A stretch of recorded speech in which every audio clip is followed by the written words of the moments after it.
very good morning. You're watching a new episode of Melt. I'm Ritvika Gupta, shooting from home. Last month, insights and research company Kantar unveiled its latest iteration of its Creative Effectiveness Awards. Throughout 2020, Kantar tested more than 10,000 creatives for clients around the world. More than 1,000 of those creatives were tested in India alone. Across the television ads that were tested in India, Kantar has called out the standout performers in four key categories. In the personal care category, Hindustan Unilever's oral care brand Close Up won for their bedsheet creative conceptualized by Mullen Lowe. Bosch Home Appliances bagged the award in the durables category for their sustainability campaign conceptualized by Youngfon Mad, Germany. Kellogg India's Ek Chammach, conceptualized by Ogilvy, won in the foods and beverages category. Surf Excel Quick Wash from Hindustan Unilever won in the home care category for Surf Excel Olsen Vada, created by Lowland Tas. For digital advertising, Oaksmith Gold bagged an award for Teppanyaki, conceptualized by Publicis. And here are some insights from the study that led to the selection of the winners. Kantar data sources indicate that 56% of consumers feel that brands should be a trusted source of accurate information. 44% consumers pin their choice on brands that can reduce their anxiety and understand consumers' concerns. Another 56% feel that brands need to be practical and realistic and help consumers in their everyday life. Finally, creativity in advertising is still the key indicator of brand building. To find out more, Anant Rangaswami, editor of Melt, will be chatting today with Soumya Mohanty, Managing Director, Client and Quantitative Insights Division, Kantar. Let's get ready to melt with Soumya Mohanty. Hello, Soumya. Hi, Anant. How are you? All good. So let's get straight to business and talk about your study. So tell me the salient points of the study. No, absolutely. In fact, the best part of the study is it's not a single study. It is a longitudinal analysis of all the ads that we have tested for our clients over last 1 year, that's 2020. And some of the emerging themes that we have found, and it's been an unusual year. So some of the emerging themes that we found were, number one, ads tend to work better when a product story is well told. So romancing the product, romancing the functional benefit tends to work. The second thing is placing that in a category moment of truth. It may sound like a truism, but if you identify that moment when the category plays a role in the consumer's life and you place the product in that moment, it really tends to do much better. And then having the brand intrinsically in that moment. So there is a clear association between the category moment of truth, the product, and the brand. And then all the trappings of it, which I would call the emotional part of it, the emotional investment into the product, and finally differentiation or how is it different from other such offers in the market. So bringing out differentiation that is relevant to the consumer. All these things are emerging themes that we have found while analyzing the Indian ads. The little difference from when we analyze the global ads, the two factors that get added there were focus on celebrating diversity and also a little bit of treating COVID with humor. Those are the things we didn't find so much in the Indian ads that made the shortlist.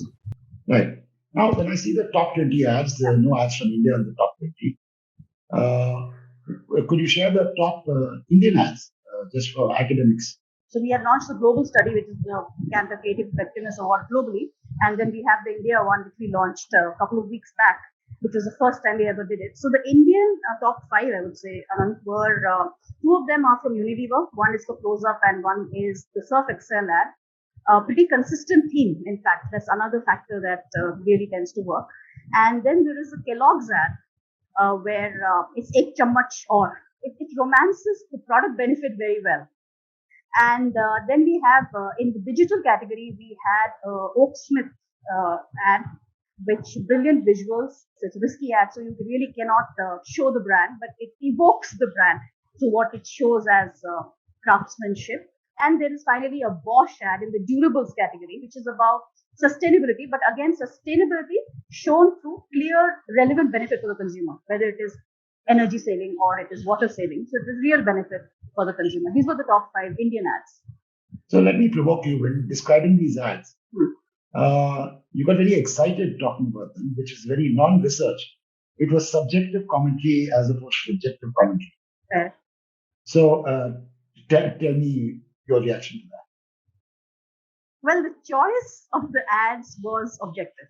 We Right. followed a very objective process when we arrived at which are the ads that should make the shortlist and that should win. And the two factors that went into it were whether it's able to create short-term intent to buy or sales likelihood, and whether it contributes to the long-term brand equity. Every ad was rated on all these measures, and then a composite score was created, and that's how the shortlist was chosen. What went into it was 700 finished films. That's quite a robust base of work that we had done for all our clients. And of course, Anant, I will repeat, this is based on our client assignments. So if you don't test with us, your chance of making it to the list is, you won't make it to the list. Yeah, obviously. You should test with us. Process was extremely objective, therefore. When I speak about it, I understand why these have been able to do well, and that's where the framework that we use of what makes effective advertising comes into play. Yeah. Sure. While I understand the principles of sampling and so on well, I'm a cynic and a skeptic of the size of the population that is polled for something like this. So explain to me and explain to my viewers why the size is adequate. Then we'll come to the next issue, which is time to market. Yeah. It's actually more than adequate because it's 700 ads tested over a period of a year. Each ad would probably have been tested with a minimum of 150 people because that's the size of the cell that we use when we do retesting. And most ads get tested across markets, across geographies. So it's like 150 in Delhi, 150 in Bombay. So minimum 150, you're talking about 700 ads, you're talking about a huge sample size. I won't have an exact number because it's specific to each study or each ad. And also what we go to, Anant, is the relevant PG. It's not a general population. It is the people for whom the ad is actually being created, the media audience for the ad. So that's where the test also happens. So no worries about the sample size. It will run into thousands easily. Sure. The other point that I've wondered about, I mean, this is not the first time I've wondered about it, is a correlation to media spend. A lot of the brands you speak about, you speak about an Amul, you speak about Cadbury's, you speak about Fevicol, they all come with differing media spend. For example, Fevicol hardly spends any media money. They hardly do. While Amul and Mondelez, they spend a fortune on media money. So what is that? Obviously, ODS gets affected. What is the correlation between the media spend and the creativity and the effectiveness fund? So there's a study, that longitudinal study that was done on understanding what are the top 10 drivers of advertising profitability. We started in 2006 and then republished in 2014, and Kantar collaborated with it as well. And what it found is that apart from brand size, the number 2 driver of advertising profitability is creativity. Media spends, media mix, media scheduling follow much later. Creativity is a much higher driver of profitability. So when you put out a bad ad, even if you put it out with a lot of spends, it's not going to give you the results you want, irrespective. And the opposite holds true. And link validation, Anant also suggests the same. An ad that tests well in Link, which is our tool, tends to have a better correlation and validated with market share subsequently than an ad that does not test well. So I would say media spends is important, but media can only take you that far. Media cannot, it's memorable advertising that finally works, not the amount of money you spend behind it. Well, this is amazing. Now, what you're saying is that your link test, which has existed for a long, long time, measures the creativity also. Now, if I ask any creative director and try and engage him or her in a conversation with the link test, they probably walk out of the room. So tell me where this dichotomy comes from and why nothing is good. This I can tell you, I can name names if you want of creative directors who run the other direction the moment they hear there's a link test happening. So tell me, why is that? You sound like you're a friend of the creative director, but to the creative director, you are an enemy, you're a disaster. Tell me how do you balance that? Well, first is I won't blame them because the belief is creativity cannot be measured, cannot be tested. And in some sense it's true, Anand. Creativity cannot be tested, but effectiveness can be tested. So there is an objective that each advertising has. And does it really fulfill that objective when it comes to its audience? That is something that can be tested. In a sense, it's no different than box office returns when it comes to a movie.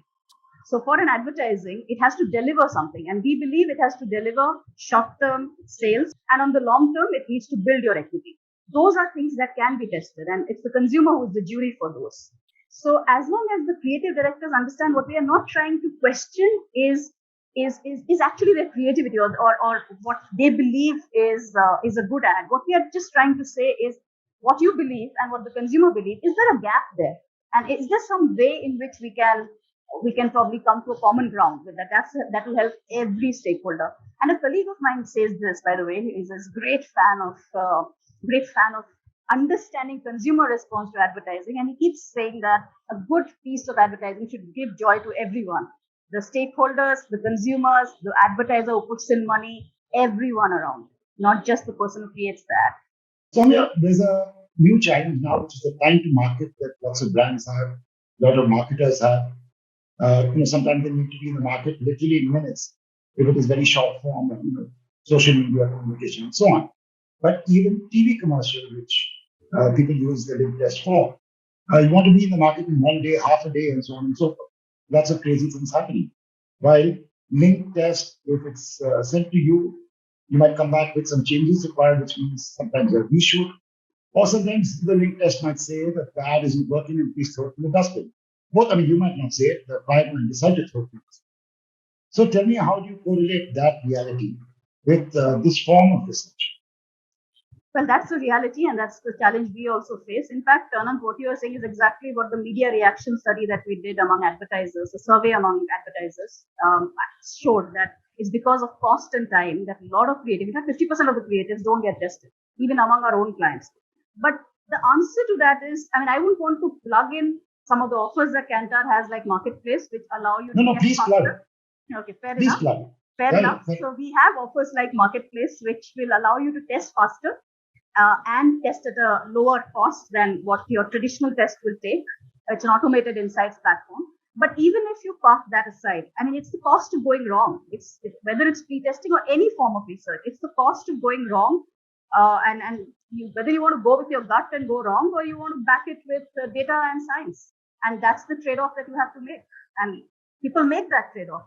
But then when it doesn't, then you're shooting in the dark, is the way I say it for every research. When people say that I need the answer day after tomorrow, your results are going to last much longer. So you could just wait another extra week before you go forward. There are a lot of processes, Anant, where people spend a lot of time. It's only when it comes to research, the entire thing becomes like 1 day, 2 days, or 3 hours or 2 hours. Whether you could have spent like 20 days creating the creative brief. So somewhere we have to understand it's actually not about time. It's about, are you comfortable knowing what the consumer is saying? And are you comfortable accepting it with an open mind? Because it's the consumer, it's not us who is telling you whether something can be improved, can be tweaked, can be modified. I think that's the way I would read it. So there's another part of the study which talks about continuity of communication. Now, of the logos that I saw in your study, there's an Arnold logo, there's a Cadbury logo, and I think the third one that I saw was a Fevicol. Really like. Of these three, two don't have continuing campaigns at all. Amul doesn't have, except for the outdoor.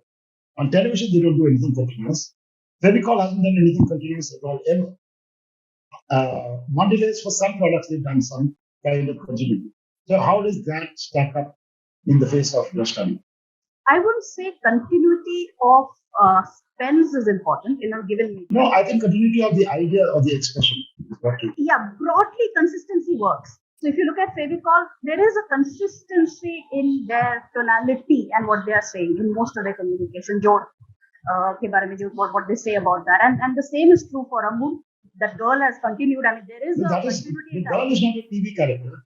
The girl is an outdoor character. But I'm saying the insight. So the examples that were given there were not given there, Anand, from a TV standpoint. If I was to use TV as an example, let me use examples like a dairy milk or a brand example. Let me use example like a dairy milk or an example like Close Up, which is one of our winners, or Surf Excel, again a winner. The idea has been consistent. Close Up's idea of coming closer has been consistent.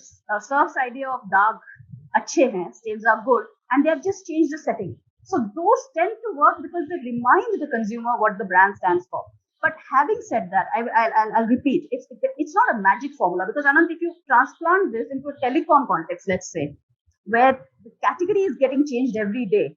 It's not that you need a consistent, absolutely consistent thing that you are saying. What you need is what is objective for which you are saying it. If your objective is to remind, continuity helps. If your objective is to create, if your objective is to excite, then you need new news. So I won't say, I don't believe in that thought that you have to be continuous in that sense. You have to be consistent broadly in what you're trying to do. So tell me, I come to celebrities now. Yeah. Your India study doesn't take into account celebrities. But the astonishing part is 90% of commercials I will see on TV today have celebrities. So why is that happening? While abroad you've taken celebrity diversity. Yeah. In fact, I'd love a study on celebrity diversity in India, because sitting in Chennai or Bangalore, I'm seeing North Indian celebrities talking in Tamil, which makes no sense to me. So why have you chosen consciously not to measure the impact of celebrities on the communication? Actually, we didn't consciously choose. What ended up happening is, of the films that we tested, first is, I don't think too many films had a celebrity last year. And taking Indian copies had a celebrity of the ones we tested. And second is, they didn't come up in the top. So in terms of their creative effectiveness, they didn't make it to the top. I think, Anand, there has been a drop in celebrities in advertising in 2020. I don't have the data right now, so this is purely my view compared to earlier years in India. And that is what probably is reflecting in the Indian rankings. Globally, celebrity do break clutter, and that's why people use celebrity to break clutter, fundamentally. That's the main objective. But it is something that cuts both ways. So, I would reserve my judgment. Right now in India, not as many ads seem to be getting made as they were getting made with celebrities. So tell me, now how is this useful for Kantar clients who have commissioned you? And what would you say to those who don't use the link test and your services? These are the two things I want to know. Yeah, sure. So, the idea of doing Creative Effectiveness Award was less actually to honestly, give out winners or to give out awards, because finally all the ads which made it to our 150 was the final shortlist, by the way, are winners in the sense that they delivered to their objective. And when you're ranking, you're just giving a score to them. I would say the idea is, mostly what happens is, clients don't talk so much about effectiveness. Most of your advertising awards are about creativity and it's internal judgment, internal juries, not consumer as a jury. And so what we wanted to create was a conversation around creative effectiveness, not just creativity. And it is controversial to some extent, let me be honest, because there are ads that didn't feature, so it tends to be that, but that's not bad. If we are bringing a conversation out on what makes good advertising, and if we can talk more about it, and if we can learn from each other, there is nothing better. And the second thing, in terms of what I would like to tell clients who don't test with us, first is just test, just take consumer feedback. You don't have to necessarily test with Kantar, though I would love if you test with Kantar, but just taking consumer feedback at every point of the creative journey, and if that adds, and to your point, if that adds an extra week, finally it's going to help in the long run. So that's all I would want to say. Keep consumer at the heart of creativity. The problem with research, which I've spoken to a lot of creative people, is you have no skin in the game. Your link study rejects the film, which might have worked. You don't know. At this moment, the link says it doesn't work. Client says throw it in the dustbin, I throw it in the dustbin. I make a new film, link says it works. So tell me, there's no skin in the game for you to say, what if I had run that original piece of communication, despite the testing? Would it have been effective, not effective? We have no way of knowing that. First is, link is validated. It's a validated tool. It has validations. It's been existing since a long time, 25 years in India itself. So when we are saying that something may not work to the extent that you want it to work, we never say that it's absolutely something that will not work. We always give pointers on what can be improved. So when we are saying that, there is a basis and there is a reason why we are saying that. And as far as skin in the game is concerned, Anant, the skin in the game is the same as the skin in the game for advertisers. If what we are saying over a period of time doesn't work, in the sense that we say something works and it actually doesn't work, I don't think we will get repeat business. So it's no different from what an advertising agency faces. It's the same thing. The skin in the game is to the same degree. The product would not have existed and been so successful for so many years if there was not a very strong science behind it and the fact that clients, a lot of advertisers, large advertisers, believe in it. So there has to be a reason why we say Sure, what we say. I buy that. Yeah. So, is there a case for you as in you personally in your division, to conduct regular workshops with creative directors, production houses, and tell them, what the pluses and minuses of the link test are? What could happen with the link test? Or what do you look for in a link test? So, I mean, we do that. Actually, there are a lot of people who understand it very well, and we are starting to do it a lot more now, especially telling them that you don't have to worry about the speed and the time. I think the time is a big issue because not only television, a lot of spends are shifting digitally. And in digital, the time is even, and digital doesn't get tested much. In fact, we didn't have enough of database for digital. So we are in that journey of, I would say, evangelizing pre-testing. But I mean, we will try our best. But finally, Anant, as I said, I mean, they have to see the fact that this is just bringing the voice of the consumer on the table. Finally, it's your decision. I mean, it's not something that you will finally decide. You can say, I will jump this and I'll go with my gut feel. That's your call. But at least take the voice of the consumer in. So absolutely with you. We are doing some of these tea sessions or small tea sessions to introduce marketplace and to talk about more about digital link particularly, which is not so used. TV link is at least relatively more used. Sure. Tell me about digital link, because if digital ad spends are growing exponentially, obviously, if the client, if the marketer could find a way to pre-test any digital communication before he puts it out, it will be a help to him or her. So tell me what more about the digital link test. So it follows the same philosophy as link. We just place the ad in context, in the sense you create an environment, which is Facebook or YouTube, and you place it in context and you see the same response to advertising. So in fact, what we have found, Anant, is that most clients end up repurposing television ad to digital, and that doesn't work. It's like 50% time it will work, 50% time you find the enjoyment measures are the opposite.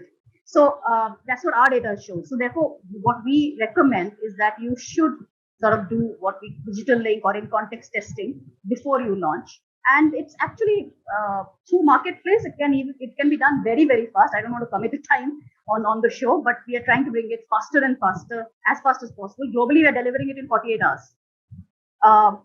We probably have some distance to travel in India, but we will get there. And it really, really therefore sharpens what you're going to see. And here I would like to say one thing, that virality doesn't necessarily mean effectiveness, and views does not mean engagement. And somewhere, if we get that in our, if we internalize that, probably testing will go up much more.